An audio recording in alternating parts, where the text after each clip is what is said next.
Iran on Monday announced it was going to try to enrich its own highly enriched uranium at a rate of 20%, a move that was denounced by Western governments, which have been trying to organize a fuel swap in an effort to counter Iran's controversial nuclear program. Some critics say this is just the Iranian government trying to deflect attention during a week when opposition activists have promised to try to go out into the streets to voice their opposition to the Iranian government.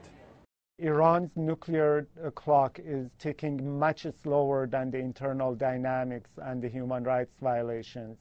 Iran is not on the verge of the bomb, but it will continue to pretend it's moving in that direction precisely to deviate attention, to deflect attention from what is happening inside the country. The U.S. and the European Union issued a joint statement on Monday. They expressed concern about the possibility of violence during this week, the 31st anniversary of the establishment of the Islamic Republic. The statement went on to say, quote, the large-scale detentions and mass trials, the threatened execution of protesters, the intimidation of family members of those detained, and the continuing denial to its citizens of the right to peaceful expression are contrary to human rights norms. Now, Iran's supreme leader, Ayatollah Ali Khamenei, he came out and issued a statement before an assembly of uniformed military officers, and he said that enemies of the Islamic Republic of Iran, they are using human rights and democracy as a ploy to weaken Iran. He went on to call the opposition in Iran counter-revolutionaries that have no place in the country.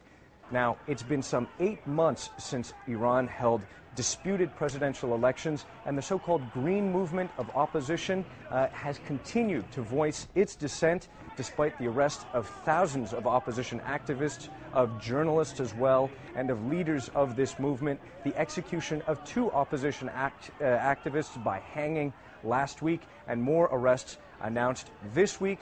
Leaders of this movement say they will try to go out into the streets during the state-sanctioned demonstrations for the anniversary of the foundation of the Islamic Republic, despite all these threats.